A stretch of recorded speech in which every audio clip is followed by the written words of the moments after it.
Good evening and welcome to Foothill High School for another episode of The Counterattack, brought to you by the Rudy Project and XX2Y. Special evening here, the end of a four-game series for Team USA. Greg Mescall here with you poolside, and as you can tell by my T-shirt, it is also the night recognizing the career of two-time Olympic gold medalist Courtney Mathewson. She'll be joining us shortly. We're also going to hear from USA Water Polo Chief High Performance Officer John Abdou, and we're taking you up to about 6:30 Pacific time. And then don't forget, coming up at 7:30 p.m., we'll have the live broadcast of USA and China. Team USA looking to make it a clean sweep. They've got a win over China on last Thursday night. Then they beat the Netherlands over the weekend, coming from behind on Sunday afternoon at LMU to pick up a 2-goal victory. One of their all-time greats in Courtney Mathewson, and then also go out on a high heading into the holiday break. So we'll have a lot more coming up in this episode. We're also going to get into Catino Award finalists and our social media send-off. We also want to give you highlights of the previous 3 games for Team USA. We're going to start that now. Let's go back to Thursday night at UC Irvine. Team USA fielding a much younger squad, taking on China, who has been traveling throughout the U.S. in preparation for next year's big summer competitions. Here's the highlights from Irvine, California. We start first last Thursday night, UC Irvine, the site, Team USA and China. Team USA back in the pool for their first time since the World Championships, and they have a new addition. USC standout Stephania Haralabitis gets things going with her first goal. It's a 1-0 lead for Team USA, but China comes right back. Zhang Jing able to hit 1-1. We move now, second quarter. Ryan Neuschel opens the scoring with a tally. It's a 2-1 lead for Team USA, and then they start rolling. After Aria Fisher scores for the United States, Paige Housechild follows suit. She sinks this fourth goal for the red, white, and blue. They are cruising 4-1. China trying to work their way back in. They get a goal here from Zhang Danyi. She hits, but again, Team USA has an answer. They turn to the lefty from NorCal, Lexi Leibowitz. That's on point. Then Jamie Neuschel, Paige Housechild, Denise Mamalito, and Team USA blows this thing wide open. They lead over China 8-2. China tries to rally in the fourth, just not enough to keep up with Team USA. Melissa Seidemann, Elise Williams, they score here, closing out the scoring for Team USA. They go in front 10-3. China gets a couple of late goals. The second of the day from Zhang Danyi with just 3 seconds left wouldn't factor in the outcome. Team USA wins it 10-5, and they keep it rolling from Golden Budapest to another win in Irvine. So a big win for Team USA Thursday night. Now we're joined by the woman of the hour here, Courtney Mathewson. Yeah. What's it like to see yourself on a T-shirt? A little embarrassing, I have to say, and it's a nice photo. Yeah, it's a nice. This is going to make for a collector's item, I think. Maybe we'll get an autograph afterwards. So congratulations, this is a big night for you. You are not one for pomp and circumstance. So how are you kind of processing all of this attention? I'm definitely honored. It's a very special day for me, and I'm so glad that USA Water Polo and all my coaches and teammates are taking the time to say nice things about me and my career. But I'm forever grateful to this team, this organization, for all the opportunities that it's provided me over the last 7 years, and I couldn't be more grateful with my time with them. We had a nice moment this afternoon, the whole current team getting together and having a lunch, and you did something cool, kind of like the Players Tribune, where you kind of wrote a letter to your younger self, kind of just giving yourself some thoughts, I think, on your career. What was that process like to you really had to kind of take a deep dive into your water polo life. What was that like for you to kind of really go through A to Z in the world of water polo for you? It was really nice. I wrote the letter yesterday, and I was putting it off because I think I knew the emotions that it would bring up, and Sure. It's been a long 21 years that have been, filled with ups and downs, and I wrote to my 8-year-old self before my first day of practice and just kind of talked about a few things that I thought were important that got me where I was at the end of my career in terms of following your coaches and your teammates and listening to them and loving your teammates and enjoying the ride and thanking your parents and your friends and family and all the people that help support and love you to this point. And it was really nice. It was very emotional, but I was very happy that Adam made me do it. Yes, as you mentioned more than once, a year and a half from your last game, he's still making me do things that I don't want to. Exactly. But no, it was a great moment today. Talking about your career, and you're not alone, I think. High-level athletes always talk about the journey, right? I think everyone in the media wants to talk about the goals you scored or the medals you won, but for so many athletes it boils down to that tedious practice on a Tuesday morning. Those are kind of the things that stick out. So when you think about not the results, but just the grind, what kind of stands out to you? What are the memories that flood back to you when you think about being in that mix every day for all those years? I think the days are long. You start practice and you think, like, oh, there's another 3 hours, and then a little break and another 3 hours, and you're exhausted when you get home and you realize it's just Monday and you have to go all the way through Saturday. Yeah. It's easy to get hung up on that, thinking about the workload that you have in front of you. But being with your teammates and your coaches and kind of just taking it play by play, hour by hour, it's a lot easier to swallow that way. And, that's where the memories come from. When you're Sure. delirious and you're tired or you're emotional or you're sad, those are things that you remember. And, yes, it's always nice to win medals and stand on the podium, and those are things you always remember. You have all those photos, but it's nice to have those funny stories that come from, your 10th hour of practice on the day. And of course, we have to talk about the actual results as well. And you talked about it earlier today. You came on a bit late. 2010, you start making your first rosters leading up to that Olympics in London. But you joined a team that had many women that had been working for years. You think about Brenda and Heather Petrie working for 10 years to get to a gold medal. What was that process like to not only win an Olympic gold medal, a goal of yours, but to also help just decades of women that wanted to be in the Olympics and wanted to win an Olympic gold medal? What was that experience like? It's very humbling. It's definitely an honor to know how many women played and sacrificed before you to even get you the opportunity to compete in the Olympic Games, and there's a lot of history that goes with it, and you want to pay homage to them and do everything you can to represent not only yourself, but your immediate teammates, your friends, your family, and all those women who never had the opportunity. You want to represent them in the best light and do maybe what they didn't have the opportunity to do. Sure. We talked yesterday in our weekly Instagram interview series about just things that you've done to kind of improve your game, and a lot of the people that are watching wrote in and said, hey, what's a thing I can do, or what should I work on? For a bit of a different audience here today, kind of a similar question. When you talk to players, or when people see you in the water, right, and you'll be the first to admit that, A, I wasn't the tallest, B, I didn't get up out of the water the highest, maybe I wasn't the fastest. So what were those intangibles that you brought to the pool that anyone can bring to the pool?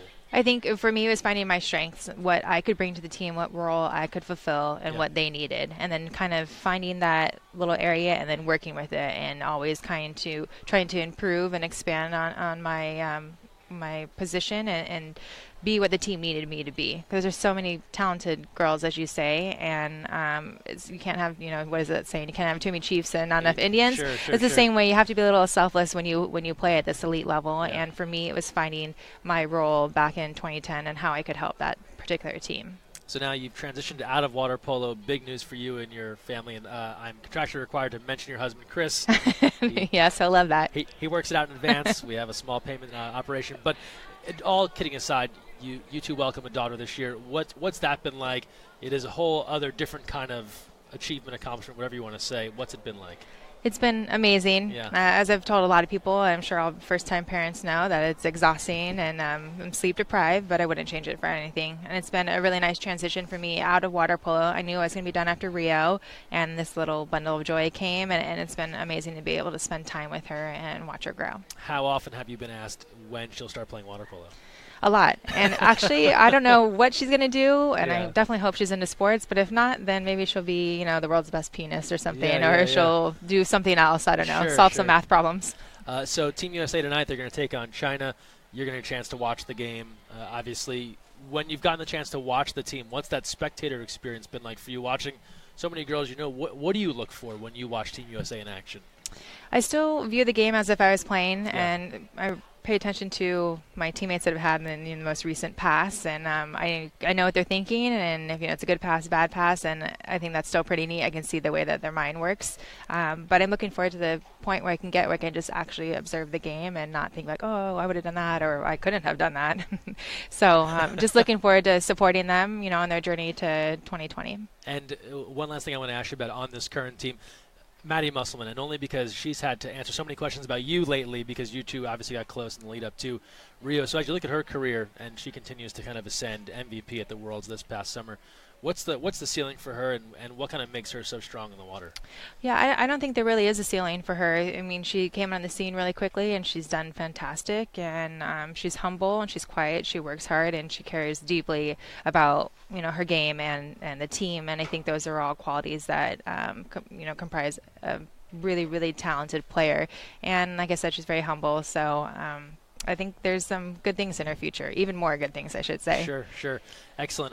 Well, as we wrap things up here, don't forget USA and China coming up at 7:30 p.m. If you're in the area, come on down.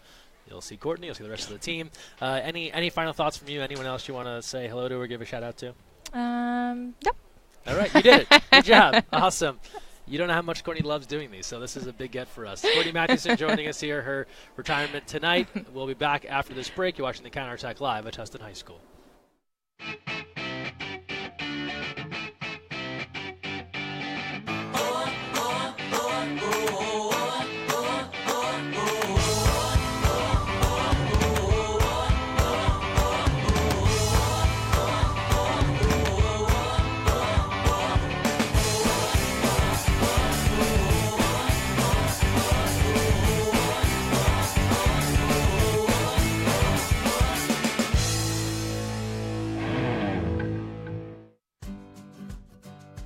You never know where the next Olympian might be coming from, but it could be water polo, and that starts with Splash Ball. Splash Ball is a program for children ages 5 through 9 designed to introduce them to the sport of water polo while promoting water safety. Improve swimming skills and learn a sport you'll love for a lifetime. For more information, visit splashballusa.org.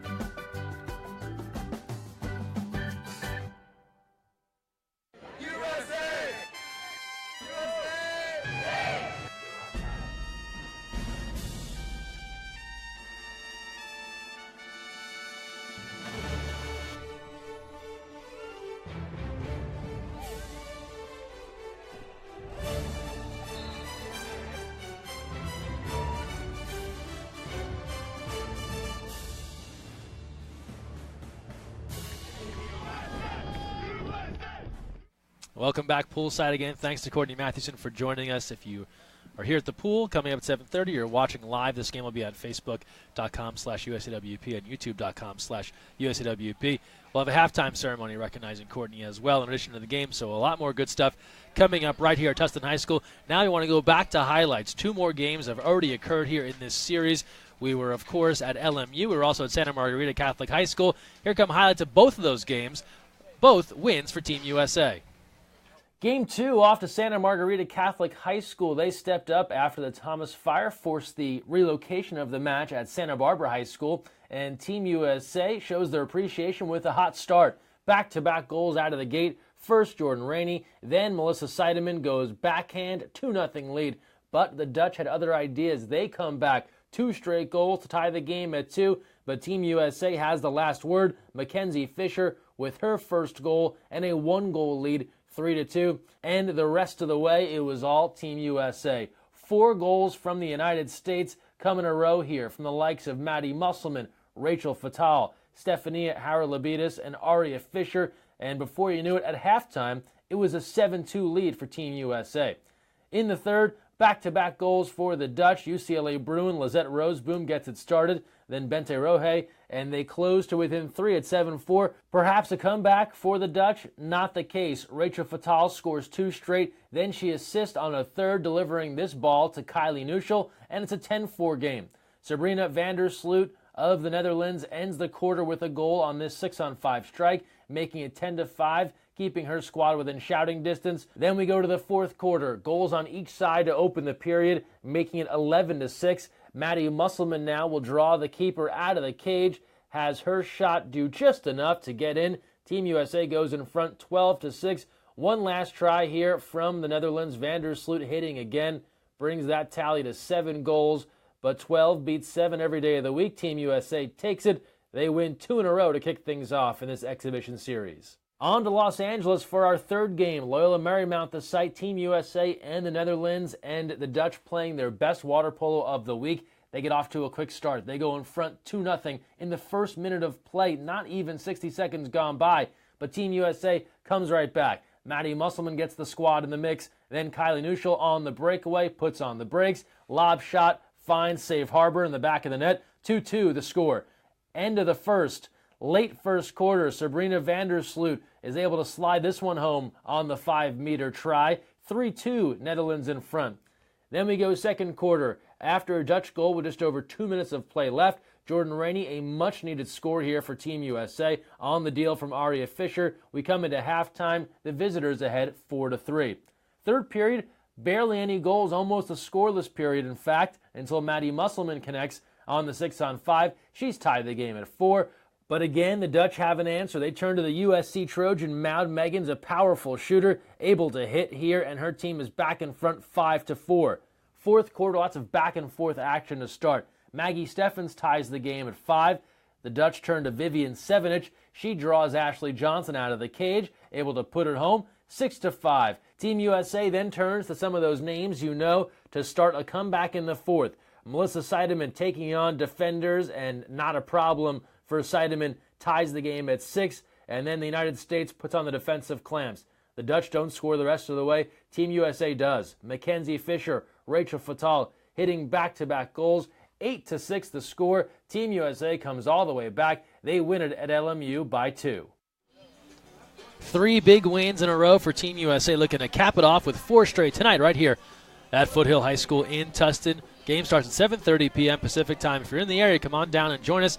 If you're not, make sure you watch live right here on USA Water Polo TV. We'll head to break now. On the way to commercial, let's get you caught up on the Catino Award finalists announced in men's water polo. For the second straight year, we've got 4 finalists.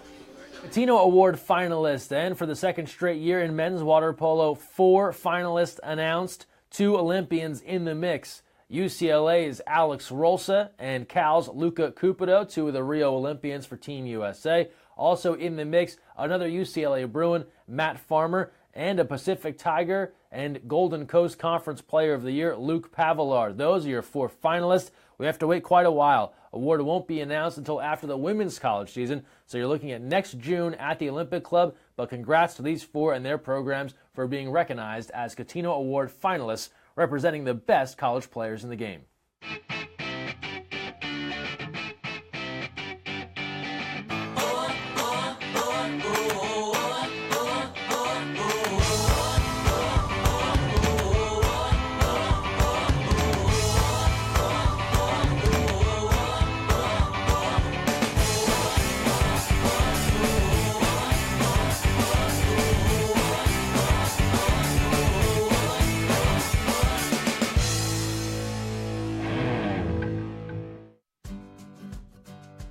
You never know where the next Olympian might be coming from, but it could be water polo, and that starts with Splash Ball.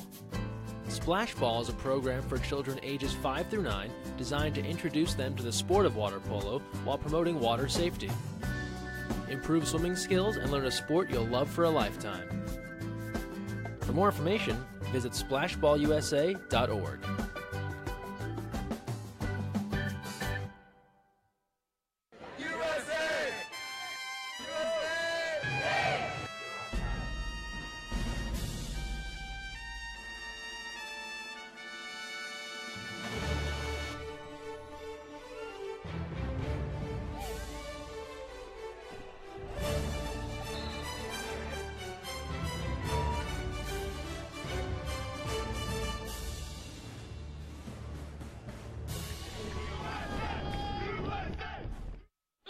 And we're back here live. Tustin, California is the site. Foothill High School's location. We're joined now by John Abdou, part-time color commentator, but in the full-time role, high performance with USA Water Polo. We have matching shirts on, so we should address the shirts that we have on. It was coordinated. This is a nice moment. This is something relatively new, started back with Tony Azevedo earlier this year, where a chance to recognize these athletes. And I think if you hadn't seen this in the past, you're like, wow, these people are really going all out for these athletes. But I think this is a standard that's important to set, carry forward for those that have made big contributions to the sport.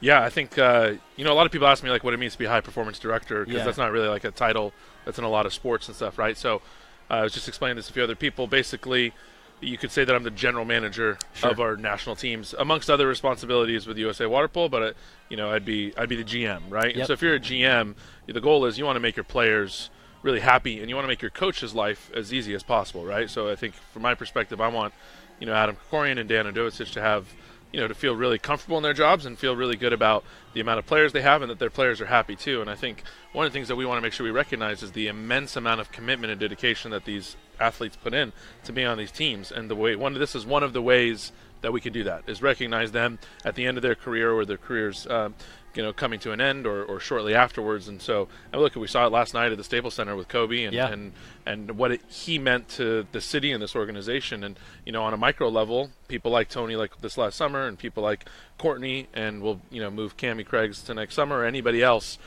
they'd mean that much to our sport. And so it's really important that we recognize what they've done and the inspiration they've offered for athletes across the country. Now, also, as we get towards the end of the year, a busy time for ODP, kind of coming to a close in the sense of all of the camps that go on around the country, and then getting ready for those championships coming up in 2018. Just kind of give us an update on kind of how that went through the fall here, and then how we're looking heading into the championships next year. Yeah, look, it was another big year for ODP. I think since I took this job in this position about 4 years ago, I think there was kind of some hype a little bit about trying to make some changes to ODP, and in kind of this new time. Now we're on year 4 or 5 of some of these changes, and I can't tell you how happy I am with some of the things that we're able to do or provide. The programming that we're able to provide, and I think this year more than ever, it's our attendance at ODP camps across the country is at an all-time high, and I think it's evident that people are finding value in the process along the way. So whether it means you're going to go to an ODP camp and you're there for just the camp, and then there's nothing beyond that for you, or you don't make a zone team, or you don't make a national team, at least you got something out of going to that camp, right? Maybe there's a educational development opportunity there. But then let's say you make a zone team, right? Then there's some opportunity when you make a zone team. Like that could be the goal. But then let's say you make the zone team and then compete in the national championships, right? Then you play in this awesome tournament that's national championship with athletes from all across the country. And then potentially you make a national team after that. So, like, it doesn't matter how far you go in the process per se. As long as you've kind of set goals for yourself, you're going to get something out of it as you keep going. So this program, even before your time, has always been a bit of a lightning rod. It can certainly draw questions, criticisms. Since you're here, what is the one or the two or the 50 things that people say? Well, this about ODP, and obviously you know the truth is something different, and kind of what the actual experience is, or at least what your experience has been for others through this program. Yeah, look, I think one of the things that people, there's a lot of things I could do. You're right. Lightning rod is a good way to look at or to say this. Yeah. I mean, one is always cost, right? Like, so people always say, hey, why does ODP cost this much, or where does the money come in? And certainly, in some of the research that we've been able to do is, one, the costs of ODP are actually, in terms of a market level across other youth sports in America, is nearly at the bottom, right, of what it costs. And we certainly don't want that's one aspect of it. We don't want cost to ever be a barrier for people to participate. The second thing is people just need to be aware that if you do have financial need, we want you to still be an ODP. And so a lot of the people may not know out there that we have a membership at US Water Polo called the Shieldy membership. Yep. And that's available for people who receive free or discounted lunches in their school districts. If you can prove that, then you get a discounted membership to USA Water Polo. If you get that membership to US Water Polo and then you sign up for an ODP camp online, you immediately get a heavily, heavily discounted price to the ODP camp. So then, boom, finance shouldn't be a barrier if you get in the camp. And then let's say you make your zone team.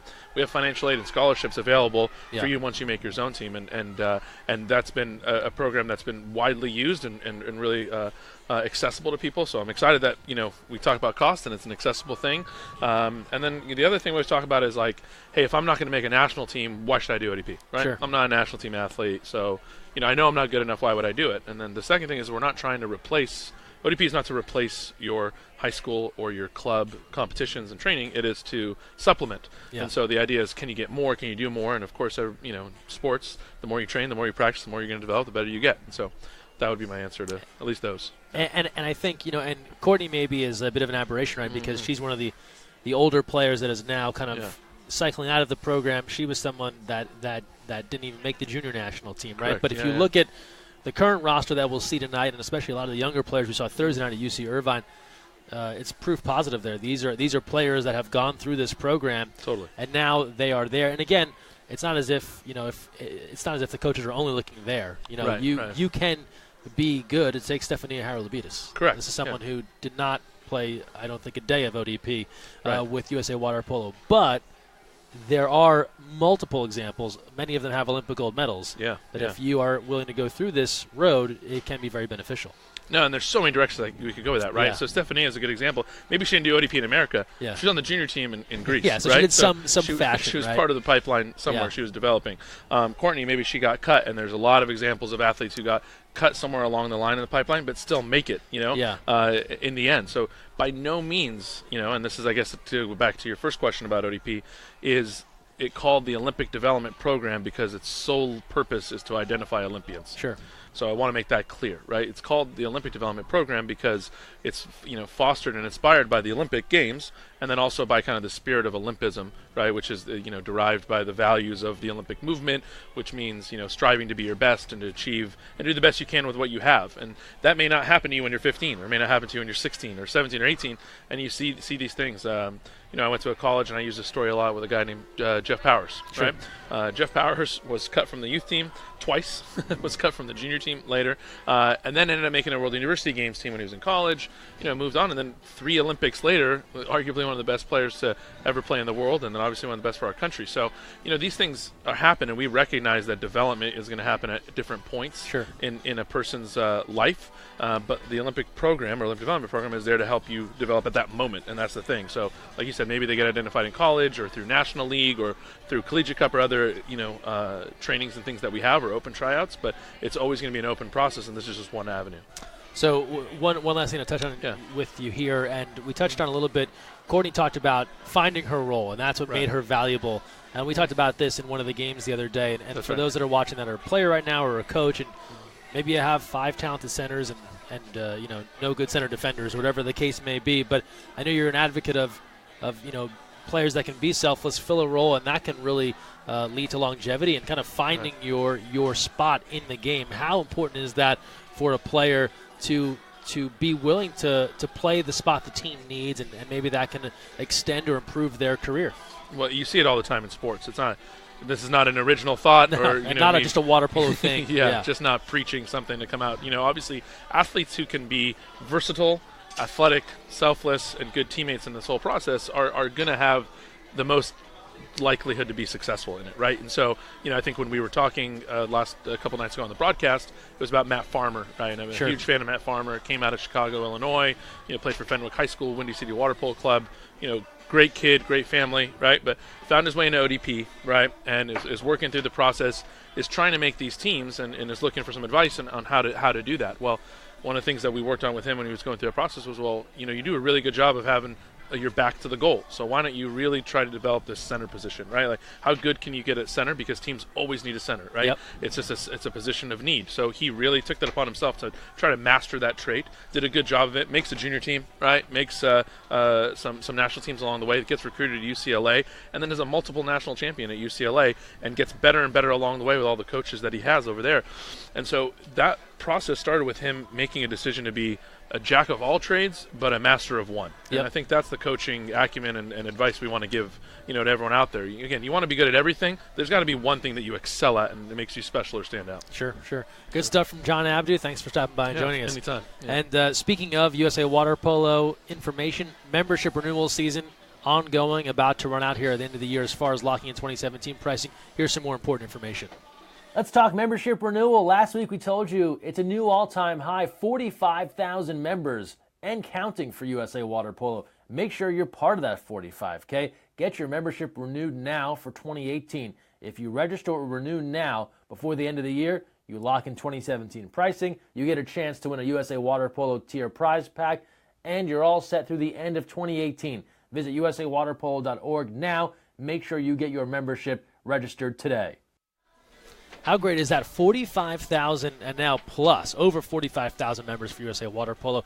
It's an all-time high. Game is growing around the country. Exciting stuff there. And now we close out the program as we do every week with our social media send-off, the best of water polo on the internet. Appreciate your involvement. Use the hashtag counterattack. Tag us at USAWP.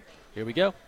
And we start with huge news from the OC varsity guy Dan Albano in high school water polo. Longtime modern-day head coach and 2004 Olympian Chris Segisman announcing his resignation from the Monarchs. He will coach the end of the girls' high school season and then call it quits from there and the Regency Water Polo Club. On to Colorado Springs and KOAA anchor Matt Pritchard reminding us that, yes, there are water polo emojis. It's a game changer when it comes to your social media and text game. Thanks for those water polo emojis, and they fixed them, as we know. They got rid of those goggles. Big news. Best-selling sports author Jeff Pearlman brought his daughter Casey, also a water polo player, to meet her heroes Ashley Johnson and Maggie Steffens at LMU on Sunday. Awesome moment there. Great to have them at the pool. Speaking of getting excited, Maria got almost too excited to meet Team USA. Check out this tweet from Cool Story Maria. Great Twitter name, by the way. People still buzzing about being at the ODP holiday camp. That includes the good folks at Kraken Water Polo on their Twitter account. Our Olympic pals, Brad Schumacher, Wolf Wygo in Australia, spreading the word on water polo. Good to see Cap 7 in the house at Sydney University. Team USA, of course, getting in the holiday spirit with Christmas and other good times on the way. Rachel Fatal, Elise Williams, and Kaylee Gilchrist here among other water polo folks. This via Rachel Fatal's Instagram account.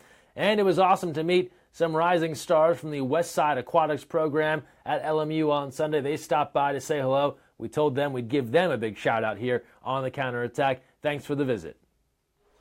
And we're back here. There you have it, some of the best stuff in our social media send-off, Westside Aquatics. Hello, great to meet everyone there this past Sunday at LMU. And that is going to do it for this episode of the Counterattack. We're live here at Foothill High School. Don't forget, coming up in about an hour, 7:30 p.m. Pacific time, Team USA China, the finale of a 4-game exhibition series, a chance for Team USA to sweep, and we'll recognize two-time Olympic gold medalist Courtney Mathewson. That'll do it for this week's episode. Thanks so much for watching, and don't forget, when you're on the Counterattack, even right here at Foothill, look weak side.